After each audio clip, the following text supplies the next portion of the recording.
함께 보실 성경 말씀은 이사야서 62장 10절에서 11절입니다.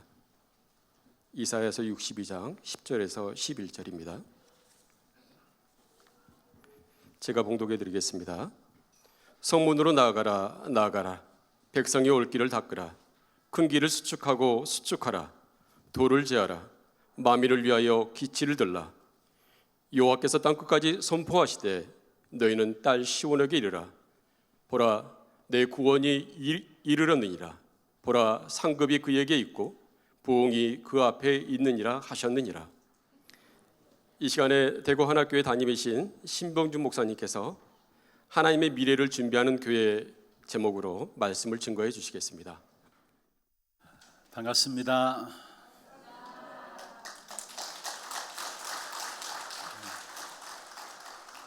제가 이 금방 우리 찬양팀들 찬양 드리는 모습을 보면서 정말로 이 교회는 렘넌트 사역에 대한 한을 가지고 있는 교회구나 라는 부분들이 이렇게 느껴져요. 오늘 우리 찬양했던 마지막 찬양이 무슨 곡이죠? 그게 전 처음 듣는 곡인데, 푸른 의의 나무가 가득한 세상 우리가 함께 보리라. 정말로 렘넌트의 한을 가진 그런 기도하는 그런 교회 속에서 불려지는 곡이 아닌가 이런 생각들을 하게 됩니다. 특별히 함께 또 말씀을 통해서 이렇게 만나게 되고 감사하고요. 또 부족하지만은 또 짧은 시간에 함께 말씀을 나눌 수 있어서 너무나 제게는 축복이고 감사를 드립니다. 오늘 렘넌트 교사국 헌신 예배인데, 사실 렘넌트 사역에 대한 부분들 또 교사에 대한 부분들은 우리 박성진 목사님 앞에서 제가 메시지를 한다는 이 자체는 아닌 것 같아요. 한 20년 넘게 렘넌트 사역을 감당해 오면서 어떤 면에서 지금의 렘넌트 운동이 일어날 수 있는 그 시스템들을 가장 어려울 때 맡으셔가지고 처음부터 맡으셔가지고 지금 제 25차 세계 렘넌트 대회인데 한 20년 넘게 맡아오시면서 그 시스템을 다 깔아놓은 그 가운데서 지금 그 열매를 먹고 있는 부분들이기 때문에 제가 렘넌트 사역에 대해서 우리 교사 헌신에 대한 부분들을 말씀드린다는 것은 좀 맞지 않는가 이런 생각들을 하게 되고요. 저도 사실 지금 우리 하나교회를 섬기고 있습니다만은 하나교회를 섬기는 부분에 있어서도 사실은 제가 뭘 하는 게 아니라 우리 원로 목사님께서 목회해 놓은 그 사역의 열매들을 지금 저는 따먹고 있는 목사가 아닌가 이런 생각들을 하게 됩니다. 그리고 사실 저는 목회를 몰라요. 죄송합니다만은 저하고 같이 다니는 우리 전사님이 늘 하는 이야기가, 목사님 어디 가면 모른다 하지 마세요 하는데, 정말로 목회도 모르고 행정도 모르고 아무것도 몰라요. 왜냐하면은 저는 어릴 때 시골에서 저희 어머니 따라서 교회 나갔던 것이 시작이 되어 가지고 이제 중학교에 대구로 나오면서 지금 제가 섬기고 있는 하나교회에 학생 때부터 시작했어요. 그러니까 그 교회에서 자라고 그 교회에서 교육자 생활을 하고 부목사 되고 그 교회에서 참 감사하게도 부족하지만은 담임 목사로 또 교회를 섬기고 있는, 그래서 교회를 모르고 목회도 모르고 행정도 모르고 아무것도 몰라요. 그냥 은혜로 지금 하고 있어요. 그런데 부족한 종을 이렇게 불러주셔서 또 함께 말씀으로 섬길 수 있도록 기회를 주신 하나님께 감사하고요. 또 불러주신 우리 박성진 목사님이나 우리 당의원 앞에 감사를 드립니다. 사실 제가 어디 안 나갑니다. 왜냐 모르기 때문에, 할 말도 없기 때문에 제가 안 나가요. 그런데 박성진 목사님이 워낙 강압적으로 자꾸 이야기를 하셔가지고 정말 마지못해서 왔어요. 마지못해서 왔는데 제가 드릴 말씀은 다른 것이 없고, 제가 우리 교회를 섬기면서 하나님이 우리 교회에 주셨던 그런 간증에 대한 이야기들을 잠시 보고 형식으로 드릴 수 있도록 그렇게 하겠습니다. 특별히 여러분이 말씀 듣는 가운데서 또 렘넌트 교사 선교국 헌신 예배지만은 하나님께서 역사하심으로 거기에 맞는 답을 우리 모두에게 주실 줄로 믿습니다. 특별히 오늘 본문은 우리가 너무나 잘 아시는 말씀이죠. 그런데 오늘 본문은 이사야서의 결론인데요, 우리 인생의 결론이기도 하고요, 구원받은 하나님의 자녀들에게 대한 결론이기도 합니다. 먼저는 하나님의 형상 가진 하나님의 자녀된 저와 여러분에게 가장 귀중한 축복 중에 축복이 있다면은 미래를 알고 준비할 수 있다라는 겁니다. 그래서 성경에 보면은 하나님 쓰실 사람들에게, 하나님 쓰실 시대마다 분명히 먼저 미래를 알게 하고 결론을 가지게 하고 그 일에 준비하게 하셨던 사실을 보게 돼요. 우리에게 분명히 미래를 안다면 흔들릴 이유가 없죠. 우리 교회에 하나님 원하시는 미래를 안다면, 준비된 미래를 안다면 또한 교회도 어떤 이런저런 문제가 있다 할지라도 사실은 흔들릴 이유가 없는 겁니다. 성경에 보면 처음부터 성경의 구성 자체가 그래요. 미래에 대해서 결론부터 내리고 그 결론을 통해서 하나님은 이끌어 가시는 것을 봐요. 이미 저와 여러분 잘 알고 있는 것처럼 창세기 12장에 믿음의 조상인 아브라함을 갈대아 우르에서 불러내시면서 약속하신 것이 무엇입니까? 처음부터 미래에 대한 결론부터 말씀하셨어요. 결국은 내가 내게 지시할 땅으로 가라, 그렇게 말씀하시면서 너로 말미암아 천하 만민이 복을 받게 하겠다, 그 일을 위해서 너를 복으로 삼았다, 너를 축복하는 자에게 내가 축복하고 너를 저주하는 자에게 내가 저주하리니 천하 만민이 너로 말미암아 복을 받게 하겠다. 무슨 말입니까? 하나님께서 아브라함을 갈대라 우르에서 불러내시면서 미래 아브라함을 통해서 이루실 결론까지 주고 불러내신 사실을 보게 됩니다. 창세기 15장에도 마찬가지입니다. 이미 이스라엘 백성들이 애굽에 450년 동안에 노예살이 할 것을, 미래에 대한 부분들이죠, 이미 가르쳐 주셨고요. 그리고 또 노예살이 속에서 결국 400년 만에 돌아오리라, 돌아올 때는 엄청난 부를 가지고 돌아오리라, 이미 미래에 대한 결론에 대한 언약부터 주시고 하나님께서 이스라엘 백성들의 역사를 움직여 갔던 사실을 보게 됩니다. 제자들을 부르시면서도 마찬가지입니다. 마가복음 3장 13절, 14절, 15절에 보면은 주께서 원하는 자들을 부르시니 나온지라, 그러면서 함께 있게 하시고 또 나가서 전도도 하고 귀신을 내어 쫓는 근세를 있게 하기 위함이라. 제자들을 부르시면서 이미 미래에 대한 결론에 대한 답을 주신 거예요. 함께 있겠다, 그리고 전도하도록 하겠다, 그리고 귀신을 내어 쫓는 근세도 있게 하겠다 말씀했습니다. 또 예수님께서 부활하시면서 남기신 메시지도 그 당시에 이미 미래를 놓고 결론을 놓고 내리고 주신 말씀이었어요. 우리가 신앙생활에 가장 중요한 부분들이 있다면 저는 다른 것이 아니라 여러분 신앙생활에 하나님께서 여러분을 통해서 이루실 미래, 결론이 여러분 마음에 붙잡혀 있어야 돼요. 그 사실이 마음속에 딱 붙잡혀 있는 사람들은 어떤 면에서 그 어떤 이런저런 많은 문제가 있다 할지라도 문제가 있을 수밖에 없죠. 창세기 3장에 세상 속에 살아가고 있는 우리 인생이기 때문에. 그러나 미래가, 결론이 내 가운데 자리 잡혀 있는 사람은 하나님께서 하실 일들을 알기 때문에 흔들리지 않게 되는 것입니다.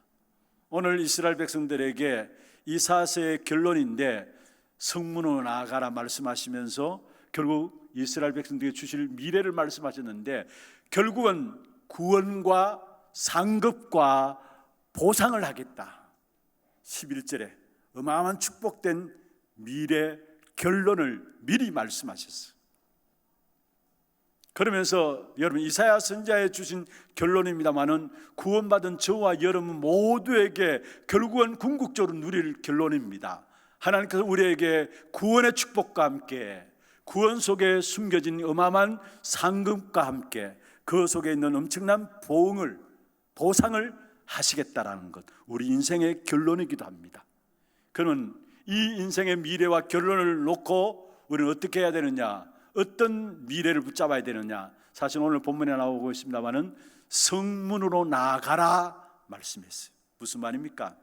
과거에 붙잡혀 있지 말고, 실패했던 그런 부분들의 상처 속에 붙잡혀 있지 말고 하나님 준비하신 미래와 세상을 위해서 나가라는 거예요. 우리도 모르게 과거 상처에 붙잡혀 있고 많은 문제들 속에 붙잡혀 있는데, 이제는 그것을 떨쳐버리고 정말로 하나님께서 우리에게 준비하신 미래와 세상을 향해서 나아가라. 그게 성문으로 나아가라는 말씀입니다. 그러면서 우리에게 주실 미래는 어떤 축복입니까? 오늘 11절에 그렇게 말씀하고 10절에 그렇게 말씀하고 있죠. 큰 길을 수축하고 수축하라. 예전 성경에는 대로를 닦으라 했는데, 하나님께서 우리와 우리 교회를 통해서 이루실 미래에 대한 언약입니다. 큰 길을 수축하고 수축하라. 이것은 무엇을 말합니까? 나 혼자 겨우 다니는 길이 아니라 이제는 많은 사람이 올 수 있는 길을 닦으라는 것. 이게 뭘까요? 렘넌트 운동입니다. 결국 렘넌트들이 우리의 모든 현장의 정치, 경제, 사회, 문화 현장에 서밋으로 서게 될 때에 그 렘넌트를 통해 가지고 큰 문들이 열려집니다. 대로가 열려지게 돼 있어요. 그래서 우리는 렘넌트 사역에 여기에 생을 걸고 귀중한 사역에 헌신하고 인도받는 것입니다. 여러분, 이제 우리 다락방 전도운동이 한 30년 넘게 진행돼 왔잖아요. 그러면 지금 다락방 1세대들에서 2세대들이 이 전달되는 바톤이 터치되어지는 이런 속에서 지금 가만히 보면 렘넌트들이 정치 현장에, 경제 현장에, 산업 현장에 자리 잡고 있는 부분들을 봐요. 저는 확신합니다. 이들 통해서 정말로 정치, 경제, 사회, 문화 모든 부분에 하나님께 돌아오는 큰 길들이 렘넌트를 통해서 일어나게 돼 있어요. 그래서 큰 길을 수축하라, 대로를 수축하라. 나 한 사람이 가는 길이 아니라 렘넌트를 통해 가지고 많은 사람들이 하나님께로 돌아오는 그 길을 하나님께서 여시겠다라는 거예요. 그러면 그 다음에 나오는 것이 뭡니까? 도를 제하라 말씀했습니다. 도를 제하라 무슨 말입니까? 우리 안에 우리의 미래를 가로막고 있는 걸림돌, 나도 모르게 과거의 상처들, 숨은 많은 상처들이 있습니다. 그 모든 도를 제하라는 겁니다. 무슨 말입니까? 참된 치유의 축복을 누리라는 거예요. 우리 안에 우리도 모르게 오래된 각인되고 뿌리되고 체질되어진 이런 상처들 때문에 하나님 중요한 축복된 응답들을 누리고 못하고 있는데, 이제는 그 도를 제하라는 겁니다. 참된 치유를 하나님이 하시겠다는 말이에요. 그러면서 여기 마지막 부 보면은 만민을 위하여 기치를 들라. 만민을 위하여 기치를 들라. 다시 말하면은 237 나라 5천 종족을 살리는 그 축복된 역사들을 누리라는 겁니다. 어떤 면에서 언약의 가장 중요한 중심입니다. 이게 렘넌트를 스미스로 세우는 것. 이 교회도 지금 렘넌트 사역을 통해서 앞으로 대안학교까지 준비하고 있는 부분들을 제가 듣고 있습니다. 그 렘넌트들을 스미스로 세워서 대로를 여는 그 축복된 일에 준비된 교회, 그게 하나님이 미래를 놓고 준비하는 교회, 언약을 붙잡는 겁니다. 그리고 정말로 치유하는, 모두가 병들었기 때문에 갈수록 이미 우리가 말씀을 통해서 듣고 있잖아요. 네피림 시대 모두가 귀신 들리게 돼 있고요, 영적 질병 시대에 모두가 무너질 수밖에 없는 것입니다. 그래서 정말로 치유 사역을 통해서 미래를 준비하는 교회, 하나님께서 우리에게 메시지를 주시면서 그러한 방향으로 인도해 오셨어요. 그리고 정말로 237 나라 5천 종족을 살릴 수 있는, 하나님 원하시는 선교의 역사를 가지고 열방을 살릴 수 있는 그 축복된 일을 위해서 우리와 우리 교회들을 이끌어 왔었어요. 저는 우리 교회 사역들을 쭉 지켜보면서 하나님께서 결국은 기도 제목들을 정리해서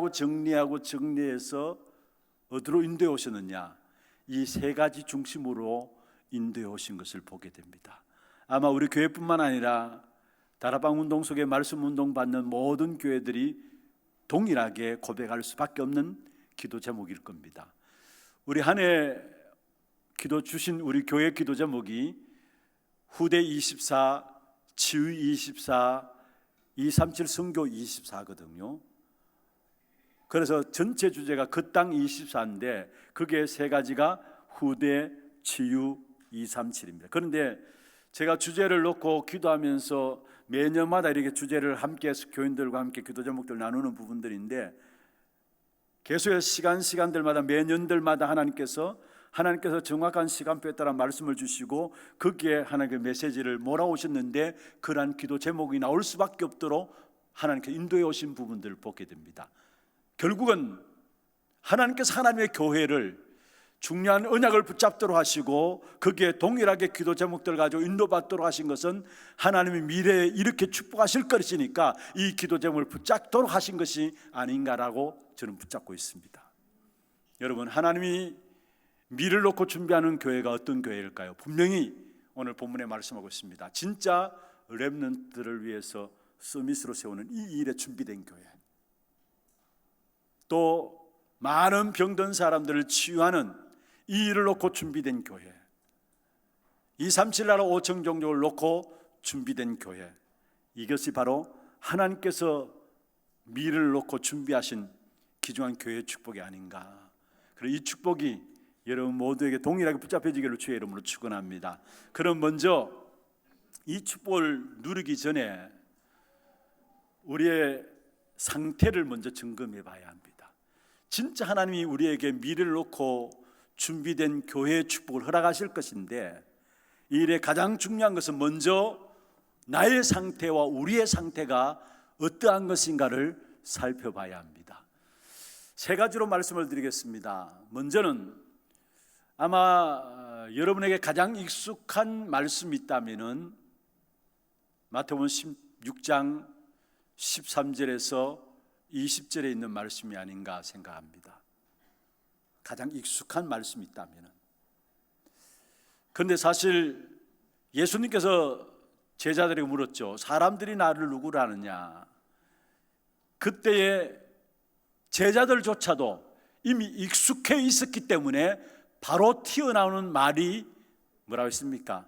예레미야, 엘리야, 세례 요한 선지자 중에 하나랍니다. 이미 익숙해져 있었어요. 그러니까 묻자 말자 제자들에서 바로 나온 말이 예레미야, 세례 요한, 엘리야 선지자 중에 하나라나이다. 여러분, 예수님에 대한 정확한 답이 아니죠.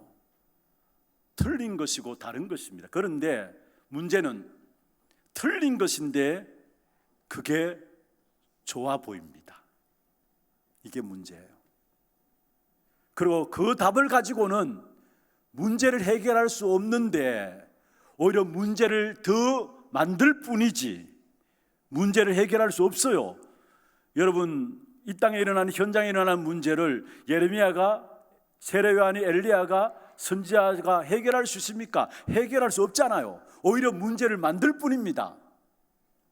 그런데 사실은 틀리게 알고 있고 틀린 것이 나도 모르게 내게도 익숙해져 있어. 성경에 제자들이 예레미야나 엘리야나 세례 요한의 선지자 중에 하나가 아니다 그냥 툭 터져 나왔는데 그렇다면 내게는 예외이겠느냐? 아니에요. 우리에게도 살펴보면은 체질상 우리에게도 모르게 나도 모르게 이 틀린 것들이 익숙해져 있어요.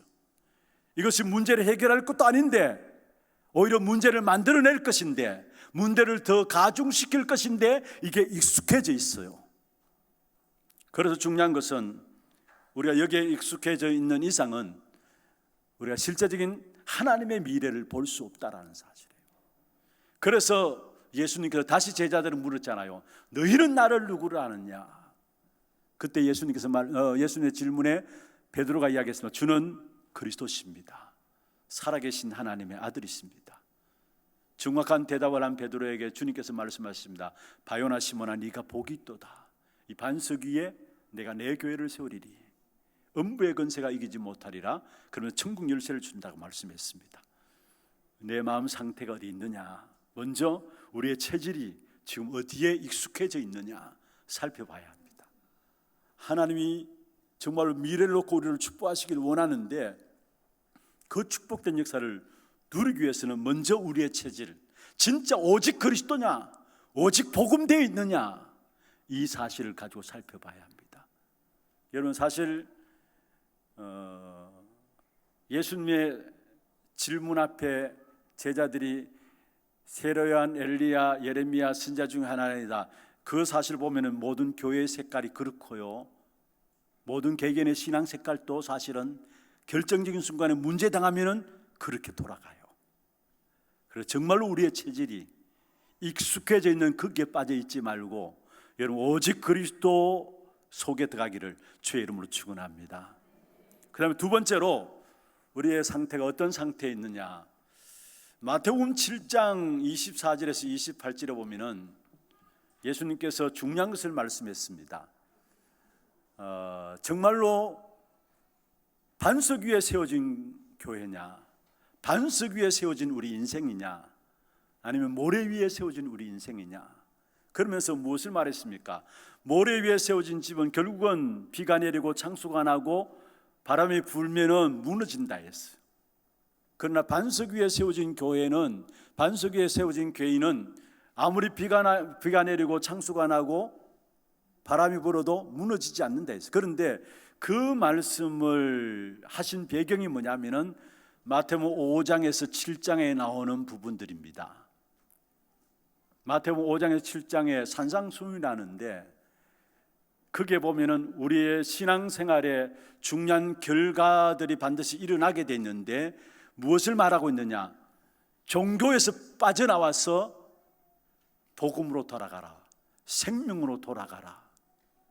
그게 산상수훈의 가장 중요한 주제입니다. 복음과 율법에 대한 부분들을 이야기하면서 종교에 빠져있지 말고 진짜 복음 속으로 들어가고 생명을 선택하라. 이게 산상수훈의 중요한 주제예요. 그러면서 이 말을 듣고 깨달은 사람은 그의 신앙을 반석에 둔 자다, 그렇지 못한 자는 모래 위에 둔 자다 했어요. 그렇습니다. 여기에 반석은 누구를 말합니까? 기초인 반석은 그리스도를 말합니다.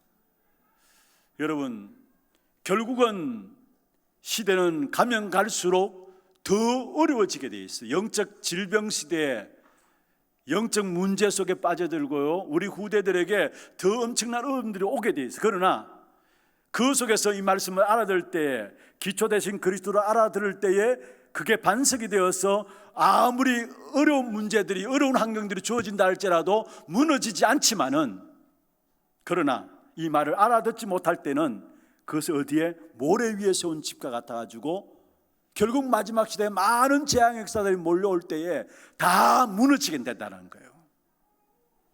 정말로 여러분 자신들이 기초이신 반석 대신 그리스도 위에 서서 무너지지 않는 그런 축복의 신앙의 열매들을 맺혀가기를 바랍니다. 어쩌면 이건 신앙의 열매에 대해서 말씀하신 거예요. 신앙의 결과에 대해서 말씀하신 거예요. 여러분, 모래 위에 세우고 있다면은 그냥 평안할 때는 모릅니다. 그러나 평안치 않잖아요. 문제 오고 어려움이 반드시 오게 돼 있어요. 어쩌면 지금 교회조차도 많은 어려운 문제들이 옵니다. 왔어요. 왜 그렇습니까? 사실은 모래 위에 세워놨기 때문에요. 모래 위에 세워놨기. 그래서 어떻게든지 강단을 통해서는 그리스도 이름이 계속 선포되어야 되고 그리스도의 비밀들만이 계속 나가야 합니다. 그래야 우리도 모르게 반석 위에 딱 세워지게 돼 있어요. 여러분, 많은 세상에 좋은 것들이 교회에 들어와 가지고요, 복음을, 그리스도를 희석시키고, 그래서 성도들이 뭔지도 모르고 결국은 모래 위에 있는 신앙생활이 되어 가지고 교회 안에 많은 어려움들이 왔을 때 지금 다 무너지는 거예요. 지금 교회들 보세요. 몸살을 합니다. 왜 그렇습니까? 결국은 반석이 아니라 모래 위에 세워져 있기 때문에 그래요. 그래서 정말로 내 신앙에 반드시 열매와 결과들이 오게 돼 있는데, 지금 나의 상태는 반석 대신 그리스도의 위에 있는가? 이 부분들을 점검해 봐야 합니다. 여러분, 모래 위에 있다면 결국은 마지막 시대 모두가 다 무너지게 돼 있어요. 롯이 결국은 그 가족들과 함께 실패하는 삶이 되었잖아요. 왜 그렇습니까? 롯의 신앙은 모래 위에 세운 신앙입니다. 그러니까 소돔 고모라가 멸망받을 때 같이 망했어요. 왜냐? 모래 위에 세운 신앙이었기 때문에. 그러나 아브라함이나 노아나 이런 사람들은 그들의 신앙을 어디에 세웠느냐? 반석 위에 세웠어요. 그러니까 어려움 당할 때에 그 어려움에 같이 휩싸여서 실패한 것이 아니라 그 어려움을 거슬러 올라가서 결국은 그 시대를 살리는 귀한 축복을 누리게 되고 그 새로운 시대를 열고서 하나님의 역사를 선포하는 귀중한 자리에 쓰임받았던 사실을 보게 됩니다. 이 예일교회가 정말 반석 되신 그리스도 위에 든든히 세워짐으로 말미암아 오고 오는 위기 시대에, 재앙의 시대에, 멸망의 시대에 교회가 더욱더 오히려 그리스도 그 이름을 높이는 그 일에 쓰임받는 귀한 축복된 응답 있기를 주의 이름으로 축원합니다. 그냥 세상 속에 휩싸여서 떠내려가는 교회가 아니고요, 세상에 많은 어려움들이 오는데 거기에 같이 어려움을 당하면서 실패하는 교회가 아니라 마지막 시대에 반석 되신 그리스도로 말미암아 오히려 어려움이 오면 올수록 더 빛나는 축복된 교회가 되기를 주의 이름으로 축원합니다.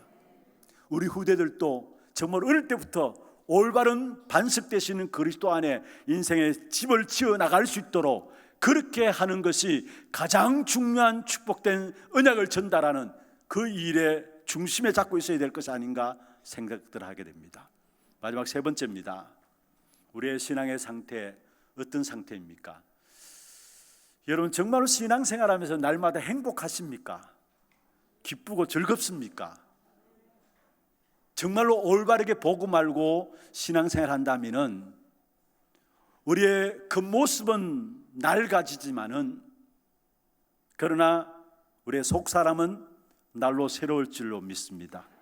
고린도후서 4장 16절에 말씀했습니다. 우리의 겉모습은 낡아지지만은 우리의 속사람은 날로 새롭도다 했습니다. 진짜 우리의 속사람이 날로 새로운 건 뭐 때문입니까? 복음 때문에.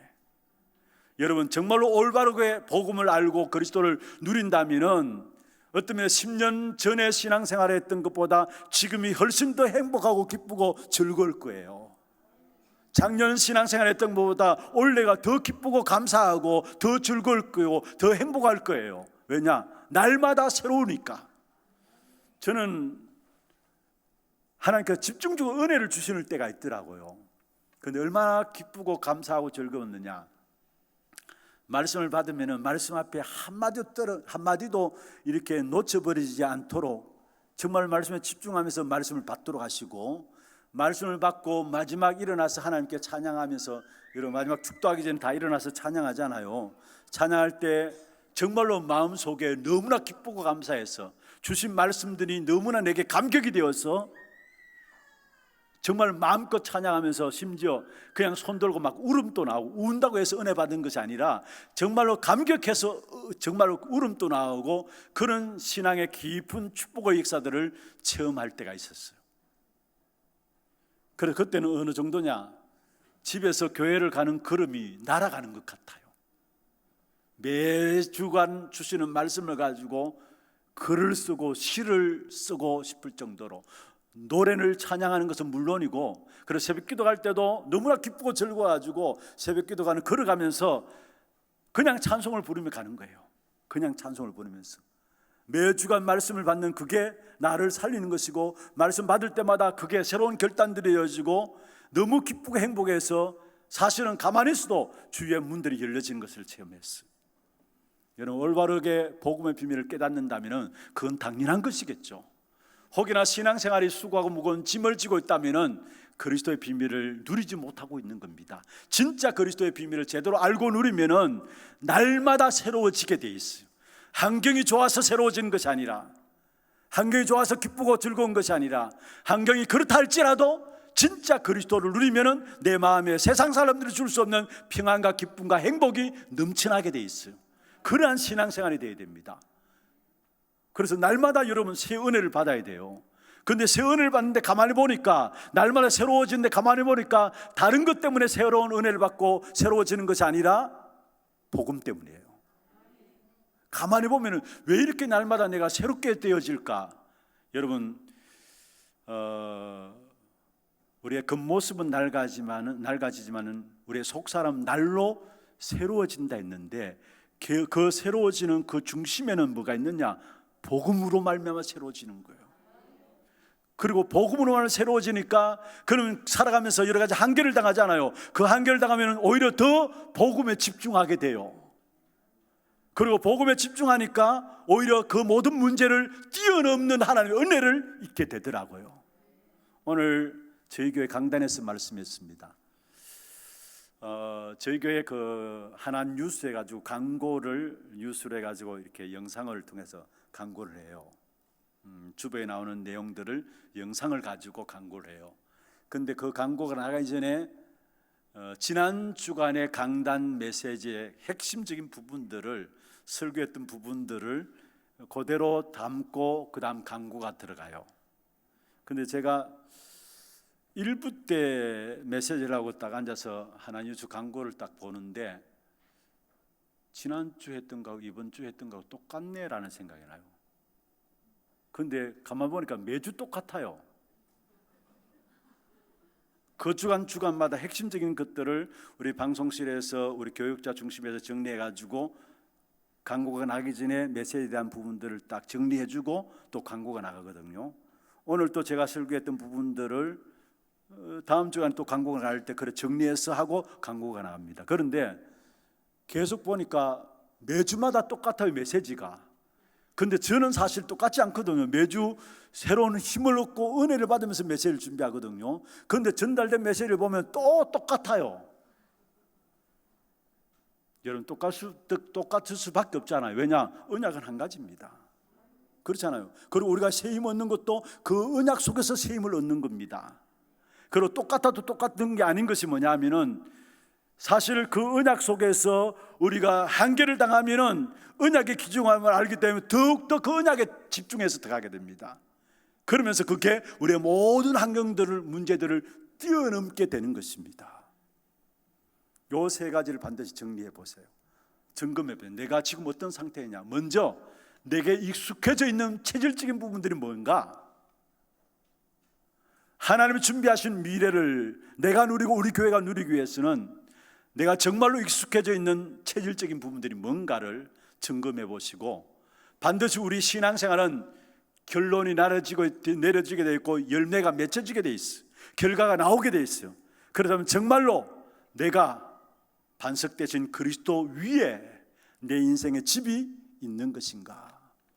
그러면 어려우면 어려울수록 오히려 더 빛나게 되어 있어요. 그리고 정말로 내 그 사람은 날마다 낡아지지만은 내 속 사람은 정말 복음으로 날마다 새로워지고 있는가? 어제보다 오늘이 더 축복되고 더 힘있고 더 행복하고 더 즐거운가? 그 사실을 점검해 봐야 합니다. 어떤 면에서 우리 교사분들, 렘넌트들을 살리기 전에 이 사실을 점검하면 내가 살게 됩니다. 그럼 내가 살면요, 자연적으로 말하지 않아도 영적인 사실이기 때문에 이것은 전달되게 돼 있어요. 그래서 이 세 가지를 늘 항상 점검해 주시기를 바랍니다. 그러면서 찾아내야 될 것이 있습니다. 이 사실을 날마다 점검하며 찾아낼 것이 있다면 세 가지로 말씀을 드리겠습니다. 이것은 우리 교회에 대한, 제가 교회 섬기면서 나름대로 하나님께서 인도해 주시는 응답들을 보고 드리는 겁니다. 제가 목회를 모른다 했잖아요. 저는 솔직히 목회를 몰라요. 오히려 박성진 목사님 만나서 이렇게 이런저런 말들 이렇게 나누게 되면은 제가 목회를 배워요. 정말입니다. 그냥 제가 부끄러워서 이야기는 안 하는데 제가 목회를 배워요. 저는 목회를 하나도 몰라요. 그런데 제가 담임 목사가 되어지면서 2009년에 담임 목사로 위임을 받으면서 너무나 걱정이 되었어요. 내가 어떻게 목회를 할 것인가? 진짜 행정도 모르고 목회도 모르고 아무것도 모르는데 내가 어떻게 할 것인가? 그래서 하나님 앞에 기도했어요. 하나님, 난 사실 하나교회 안 하려고 했어요. 정말입니다. 안 하려고 했어요. 모르기 때문에 어떻게 이 축복된 교회를, 어떻게 내가 성도들을 섬기고 인도해 나갈 것인가? 난 안 하려고 했어요. 그런데 우리 지금 원로 목사님 되신 박지원 목사님도 말씀드렸어요. 저는 안 합니다. 목사님, 빨리 다른 훌륭한 분들 많으니까 빨리 찾아 세우세요. 그런데 맡게 되었어요. 맡게 되었으니까 해야 하니까 하나님께 매달린 거죠. 어떻게 해야 할까요? 그때 하나님께서 제게 주신 답이에요. 이제까지 귀한 교회, 중요한 제자들, 일꾼들이 많이 준비되어 있는데 정말로 전도 때문에 행복한 중직자들을 만들어라. 하나님께서 제게 주신 답이에요. 그래서 제가 붙잡은 답이 그때 주어진 단어 가운데서 나는 전도 목회해야 되겠다. 그래서 장로님들 모시고 제 사역에 대한 부분들을 이야기를 해서 앞으로 저는 전도 목회하겠습니다. 전도 목회가 뭐냐? 많은 교회들이 전도를 교회 부흥 때문에 합니다마는 우리 교회는 교회 부흥을 위한 전도가 아니라 전도만을 위한 교회로 인도받겠습니다. 사실 그렇게 하나님께 주신 이 기도에 대한 응답들이 왜 그런 응답이 와지게 됐느냐? 우리 교회는 나름대로 여러분 보면은 모두가 중직자분들이 하나같이 한 방향으로 가는 교회였어요. 그게 하나님 주신 축복된 교회의 어떤 유산이에요. 하나같이 한 방향으로 갈 수 있는 교회였어요. 그래서 담임 목사님이 이렇게 한다면 모든 중직자 장로님들이 하나 되어서 목사님과 방향 맞춰서 나가는 그 교회가 우리 교회였고요. 실제로 모든 성도들의 주 사역이 전도 현장이었어요. 그리고 전도 현장이었기 때문에 거기서 힘을 얻고 전도 현장에 따라서 메시지가 주어지고 전도 현장을 통해서 5가지 힘이 회복되어지고 전도 현장을 통해 모든 방향이 정해지는 것을 보면서 전도 목회로 말미암아 온 성도들이 진짜 전도만을 위한 교회로 훗날에 기억될 교회로 나가야 되겠다는 이 언약이 붙잡혀진 거예요. 그러면서 그 단어만 붙잡고 모든 교회 일단 전체적인 교회 안에 훈련들을 그 전도 목회 방향 맞추어서 하나하나 인도받아 나갔어요. 그런데 감사한 것은요, 그게 맞았다라는 증거로 뭘 하지 않았는데 시간 가면 갈수록 하나 둘 제자들이 나와요. 그것도 오직 되는 제자들이 나오더라고요. 전도 목회라는 단어만 붙잡았는데도 하나님께서 거기에 오직이라는 제자들을 하나하나 세워나가면서 결국은 기다리니까 되더라고요. 기다리니까 제자들이 나오고 오직에 대한 응답받는 제자들이 나오면서 유일성에 응답받는 제자들이 나오게 되더라고요. 우리 교회에 일어난 일들입니다. 그걸 여러분에게 보고 드리는 겁니다. 정말로 하나님께서 가장 기뻐하시는 일이 있다면 뭘까요? 교회가 구제도 하고 봉사도 하고 문화사역도 하고 물론 중요합니다. 해야 하겠죠. 그러나 여러분 성경을 보면은 결국 역사 속에 하나님 앞에 쓰임 받았던 교회들을 보면은 하나님 쓰시는 교회가 어떤 교회냐? 영적 전쟁을 할 수 있는 시스템이 준비된 교회.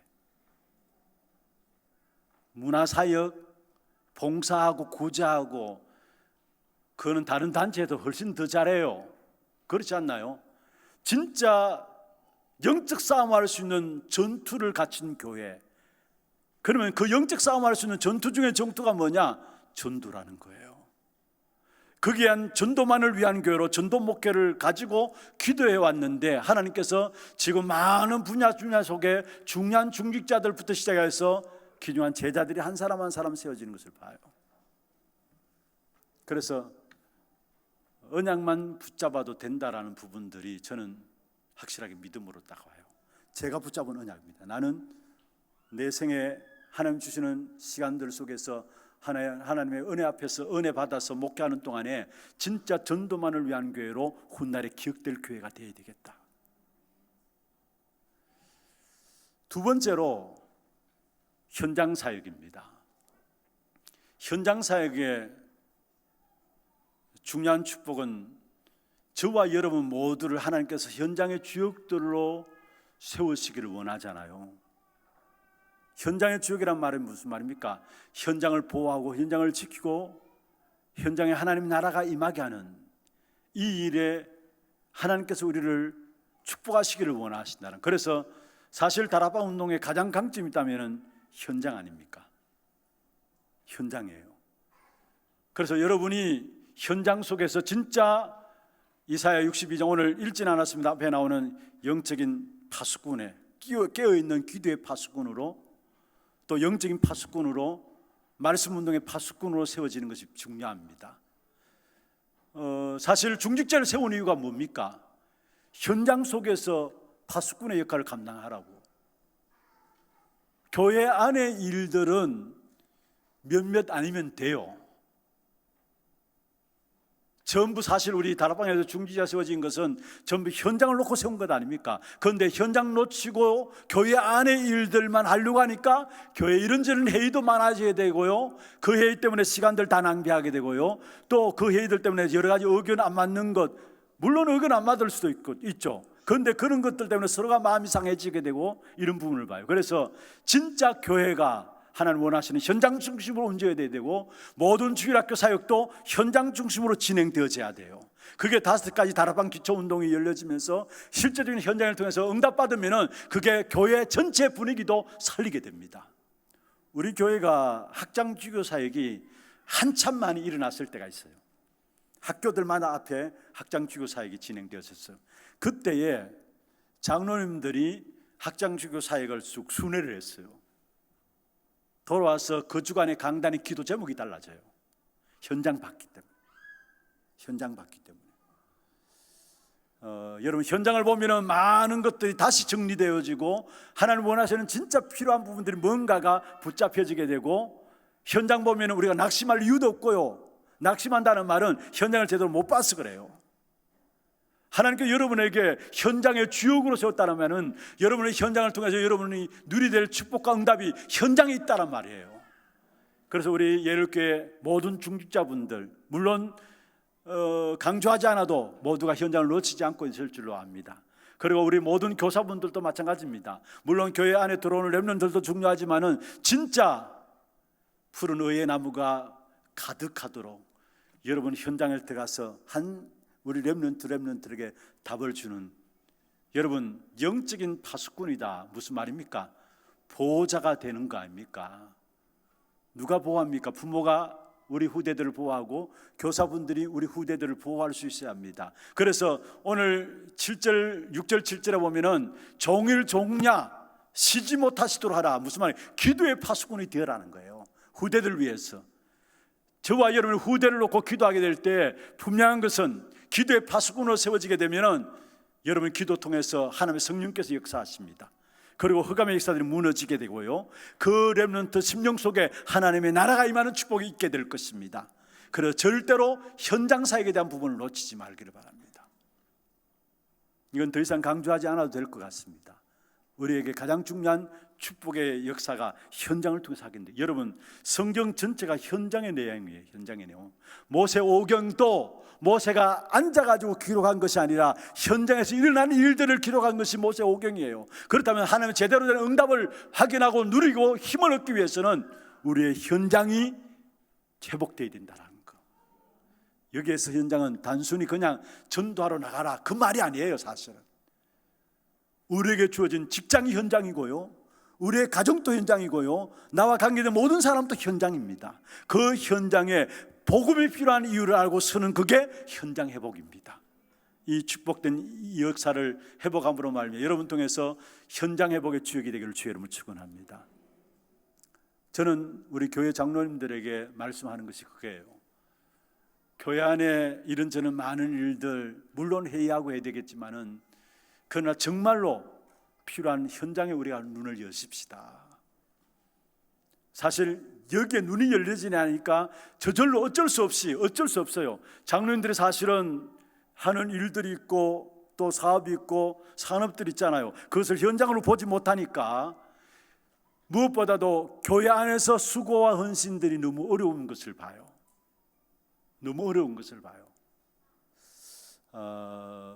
그래서 사실 우리 교회가 어떤 면에 제대로 인도받는 가운데서 한 가지 장점이 있었다면은 어떻든 훈련을 계속해서 따라 붙이도록 했다는 거.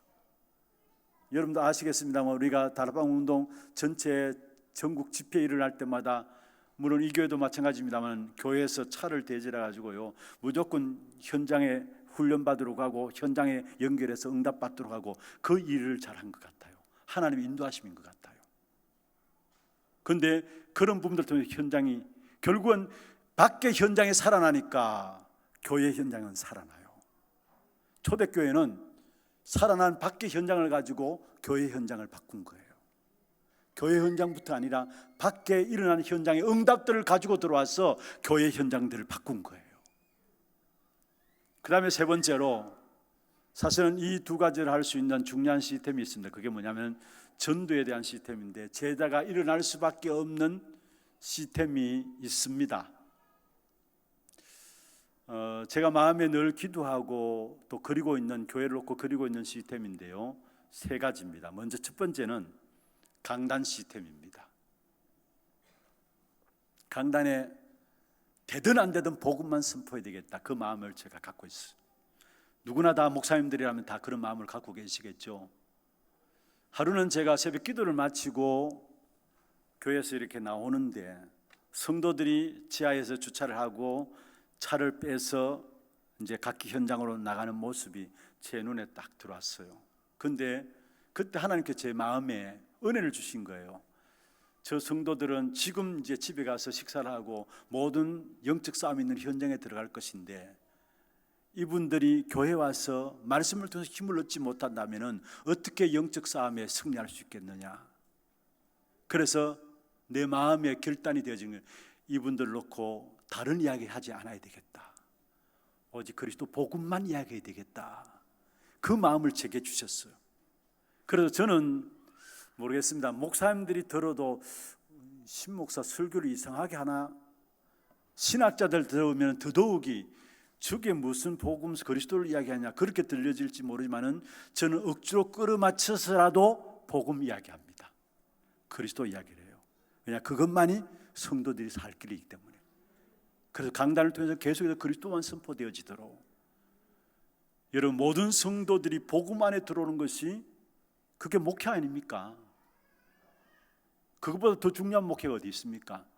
사실 실제로 그리스도 복음 몰라가지고 현장에 끊임없는 사단의 공격을 받는데 그것을 이길 수 있는 것은 복음 그리스도밖에 없잖아요. 그러면 강단을 통해서 여러분 기도하세요. 우리 예일교회 강단에서 오직 그리스도만 계속 선포되어질 수 있도록. 그게 여러분이 사는 길이고요, 여러분 현장이 사는 길이고 우리 후대들이 사는 길이에요. 뭔가 세상적인 지식들 필요하겠죠. 그러나 진짜 현장을 안다면은 그게 과연 필요할까요? 오직 성도들이 복음 속에 들어오는 거. 복음을 아는 것 같지만 몰라요. 복음을 아는 것 같지만 못 누려요. 그래서 현장의 문제가 더 크게 보여요, 복음보다는. 그러니까 늘 문제 속에 빠지고 한 주간 또 현장에서 돌아오게 되면 승리했던 것보다도 오히려 눌려가지고요, 시험 들고 상처 가지고 오는 성도들이 너무 많아요. 그래서 예일 강단을 통해서 계속해서 복음 그리스도만 선포되어지도록, 그래야 성도들이 살아나요. 그래야 성도들이 현장에서 영적 싸움, 사단과의 싸움에서 승리하게 돼요. 그리고 또 강단에서 복음 가지고 있지만은 그 복음을 누리는 기도, 우리는 대부분 다른 기도를 하고 있어요. 진짜 중요한 기도는 복음 누리는 기도. 그러나 정말 하나님께서 원하시는 전도 선교에 대한 하나님 원하시는 그 마인드를 가지는 것, 그것도 성경적인 전도와 성경적인 선교에 대한 마인드를 성도들이 갖게 되는 것, 그게 강단 시스템을 통해서 주의 종들을 통해서 전달될 가장 중요한 부분들입니다. 그 다음에 두 번째로 제자가 일어나기 위해서는 두 번째 시스템이 교회 안에서 현장 시스템이 제대로 움직여져야 합니다. 그 현장 시스템은 무엇입니까? 우리 5가지 기초, 다락방부터 지교회까지 하나님의 성령의 역사하는 현장, 우리가 준비하는 것이 아니고요, 하나님의 성령께서 역사에서 하나님께서 문 열어주시는 그 현장, 그 현장의 시스템이 제대로 움직여져야 돼요. 그래서 여러분 다락방 운동하시고요, 또 팀사역, 미션, 지교회, 전문사역의 응답들을 누려가기를 바랍니다. 이것은 그냥 우리가 다락방 단체에서 만들어낸 것이 아니라 성경에 나오는 세계복음의 가장 중요한 기초요, 가장 귀중한 응답 중에 응답이에요. 이 현장이 하나님의 성령의 역사로 말미암아 저절로 일어나는, 어떤 면에서 우리가 억지로 만들어서 진행하는 것은 그건 아니에요. 하나님의 성령의 역사로 말미암아 움직여지고 열려지는 다락방부터 시작해서 지교회까지 그 현장 시스템. 그 다음에 그 중에 또 중요한 것이 있습니다. 그게 뭐냐? 중직자 시스템입니다. 교회 강단 시스템과 현장의 시스템을 연결해 주는 중직자들. 여러분, 교회를 알고 현장을 아는 중직자. 여러분, 이게 제자들이 나올 수밖에 없는, 후대들이 제자로서 세워질 수밖에 없는 시스템입니다. 여러분, 우리 후대들이, 우리 자녀들이 교회를 알고 현장을 아는 중직자를 보면서 하나님의 교회를 이렇게 섬기는 것이구나, 이렇게 헌신하는 것이구나. 그것을 누구를 통해서 보내느냐? 강단과 현장 시스템을 아는 중직자를 통해서 그 사실을 우리 후대들이 봅니다. 그러면 교회 안에서 제자들이 일어나요. 정말로 현장에서 이런 역사 속에서 하나님의 인도하심을 이렇게 받는 것이구나, 복음의 역사를 누리는 것은 이런 것이구나. 이 사실을 누구를 통해서 보느냐? 교회를 알고 현장을 아는 중직자를 통해 가지고 우리 자녀들이, 우리 후대들이 그것을 보고 제자로 세워지게 됩니다. 그래서 우리 후대들을 제자로 세운다. 그 이전에 교회가 강단 메시지를 통해서 복음이 계속 선포되어지고, 여러분 한 분 한 분이 현장에서 기존한 현장 시스템을 통해 현장을 살리는 응답을 누리면은 그 사실을 보는 우리 후대들은 저절로 제자로 세워지게 되고, 그 속에서 RUTC의 기존한 응답의 방향들이 다 나오게 돼 있어요. 사실 이거는 우리 교회에서 지금 제가 인도받고 있는 부분들입니다. 전도 목회에 대한 부분들, 현장 사역의 주역들로 우리 성도들 한 사람 한 사람을 현장에서 응답받도록 해야 되겠다라는 거. 그러면 세 번째로, 진짜 강단은 복음이 선포되어지고 모든 성도들이 현장을 알고 강단과 현장을 아는 중직자들로 말미암아 그게 원내스 되어져서 거기에서 일어나는 제자, 교회 안에서 일어나는 제자, 그게 따른 응답 가지고 RUTC의 방향들. 그래서 지금 우리 교회 안에 하나님께서 축복하셔가지고 이 제자들이 교회 안에 일어나는 것을 봐요. 렘넌트들 가운데. 그래서 우리 교회도 이미 서밋스쿨, 하나 서밋스쿨도 있고요. 우리 박성진 목사님이 앞으로 한 초등학교까지는 대안학교, 복음으로 집중 교육할 수 있는 학교들이 준비되었으면 좋겠다라는 마음을 놓고 기도하고 있다라고 이야기를 하시는데, 지금 우리 교회도 그것을 지금 응답으로 받고 있어요. 우리 하나렘 어린이집도 있고요. 그 밑에 또 237 어린이집이 더 낮은 연령으로 있고요. 그걸 거쳐와 가지고 지금 하나 서밋스쿨이 있는데, 서밋스쿨 지금 3학년까지 있어요. 그런데 참 감사한 것은요, 보니까 이미 우리 다락방 운동하는 교회들 속에서도 많은 교회들이 우리 교회에 와서 서밋스쿨을 보고 가요. 하나하나 보고 가요. 이 귀중한 후대에 대한 마음들, 기도하는 후대에 대한 마음들, 후대들을 제자로 세워야 되겠다는 이 부분들이 저는 그냥 나온 것이 아니라고 생각해요. 강단 시스템과 현장의 시스템 통해 가지고 결국 여기에 중직자들이 하나 되어서 일어나는 그 속에서 후대들이 그것을 보고 교회 안에 제자들이 일어나는 이 부분들을 세한 시스템. 우리 예일교회도 너무나 잘 인도받고 있는 것을 제가 보고 있습니다. 오히려 더 큰 응답들을 놓고 우리 박 목사님 인도하시는 부분들을 또 인도받고 있는 부분들을 보는데, 사실은 저는 다른 것 할 것이 없어가지고 우리 교회에 일어난 사역에 대한 보고들을 여러분에게 나누는 것입니다. 혹여나 이렇게 뭔가 마음에 불편한 부분들이 있다면 여러분 그건 제하시고, 정말 하나님 성령께서 여러분 각자에게 주시는 하나님의 음성이 여러분 들려지기를 바랍니다. 말씀을 맺겠습니다. 실제적으로 여러분이 모델이 되어 주십시오. 정말로 모델이 되어 주십시오. 후대들에게 모델이 없다는 건 비극 중에 비극이에요. 그런데 지금 없잖아요. 그럼 모든 후대들이 현장에서 지금 다 방황하고 있어요. 길을 잃고 있어요. 여러분만큼이라도 후대들에게 모델이 되어 주십시오. 교회를 섬기는 것이 어떤 것이고, 정말 복음 위해서 산다는 것이 어떤 것인가. 여러분 정말로 영적인 보호자로서 후대들을 지키기 위해서 파수꾼의 기도를 가지고 여러분 후대들의 모델이 되어 주십시오. 내가 잘해야만 된다는 말이 아닙니다. 여러분 잘못하는 것도 모델이 되어지는 거예요.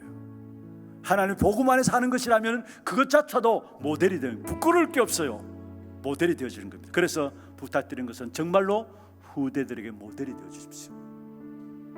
그 다음에 두 번째로 결론적으로 말씀드릴 것은, 여러분 교회 안에, 이 교회도 마찬가지입니다만은 회의는 필요합니다. 하나의 중요한 계획을 찾아내는 것인데요. 근데 그 회의 때문에 진짜 중요한 응답인 현장을 놓치지 말기를 바랍니다. 현장을 놓치지 말기를 합니다. 특별히 오래된 교회일수록, 우리 교회도 그래요. 지금 우리 교회 50주년 맞이했거든요. 작년, 저작년에. 그런데 체질상 계속 복음이 전달되지 않으면 옛날 과거 체질 다 돌아가는 것을 봐요. 회의하는 거 중요해요. 왜냐? 하나님의 계획을 찾는 거니까. 그런데 그 회의들 때문에 중요한 현장에 숨겨진 하나님의 응답을 놓치지 않는 여러분 되기를 바랍니다. 마지막 세 번째로 부탁드릴게요. 정말로 여러분 한 사람이, 여러분 가정이, 여러분 있는 직장 현장에서 전도의 시스템이 되어 주십시오. 그 길만이 이 지역과 민족과 세계를 살리는 길입니다. 우리의 자녀들을 살릴 수 있는 길입니다. 여러분, 나의 업이 전도의 시스템이 되면 됩니다. 요 세 가지 결론 가지고 여러분 이 한 시대 정말로 237 나라 살리고, 또 우리 예일교회를 통해서 우리 많은 후대들이 일어나고 지역과 민족 살아나는 이 일에 쓰임받는 귀한 축복이 있도록, 여러분 이 일에 쓰임받는 귀한 축복이 여러분에게 있기를 주의 이름으로 축원합니다. 하나님 감사합니다. 하나님이 원하시는 미래를 준비하는 귀한 우리 예일교회로 주께서 축복하시고 세워주심을 감사함을 드립니다. 이 일에 모든 성도들이 하나 되어서 이 마지막 시대에 하나님 가장 기뻐하시는 렘넌트들을 서밋으로 세우고 병든 시대를 치유하며 열방 땅끝까지 237 나라 5천 종족을 살린 일에 모델적인 응답을 받는 귀한 축복된 교회가 될 수 있도록 주께서 역사하여 주시옵소서. 오늘 특별히 교사 선교국 헌신 예배로 주 앞에 드립니다. 우리 교사분들이 하나님 앞에서 중요한 언약을 붙잡고 결단하며 나감으로, 우리 교사분들 통해서 또 기도하는 모든 성도들 통해서 이 예일교회 안에 많은 렘넌트들이, 하나님의 한을 가진 렘넌트들이 일어나는 귀한 축복된 응답이 있도록 역사하여 주옵소서. 살아계신 예수 그리스도 이름으로 감사하며 기도드리옵나이다. 아멘.